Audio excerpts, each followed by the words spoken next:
Легендарлуу парламент 1993 жылдын 5-майында Кыргызстандын эгемен тарыхындагы алгачкы конституцияны кабыл алды. Анда бийлик бутактарынын ыйгарым укуктары жана мамлекеттик түзүлүштүн негиздери аныкталган. Ал эми бийликке келген президенттер баш мыйзамды канча жолу өзгөрттү, ал кимдин пайдасына чечилди жана акыркы 30 жылда конституция кандай өзгөрдү?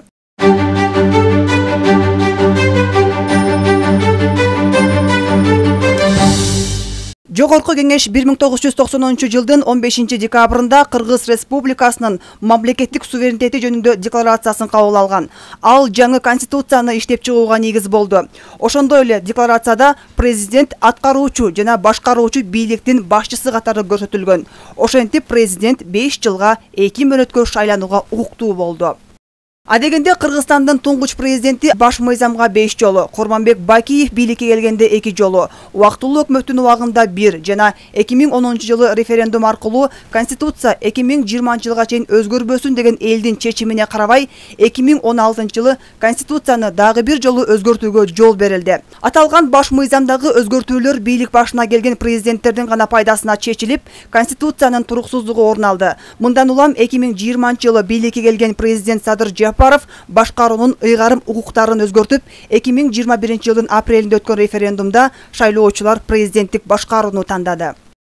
1994 жылы легендарлуу парламент мөөнөтүнөн мурда таратылгандан кийин Конституцияда парламент 2 палаталуу болуп калган. Бул мыйзам чыгаруу палатасы 35 депутаттан турган, ал эми экинчи палата бул эл өкүлдөр жыйыны болгон.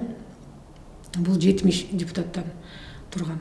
1996 жылы Акаевдин ыйгарым укуктары кеңейтилген. Президент өкмөт мүчөлөрүнүн өзү дайындагандыктан иш жүзүндө андан көз каранды болуп калган.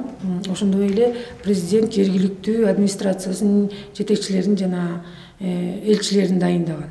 Ошентип 10 жолу өзгөртүү киргизилген баш мыйзамда өлкөнүн башкаруу багыты өзгөрүлүп, жоопкерчиликти бир адамга берүү зарылдыгы пайда болду. Жаңы баш мыйзамдын өзгөртүлүп толукталышына карата бардык тармактарда жаңыча иш алып баруу жүргүзүлүүдө.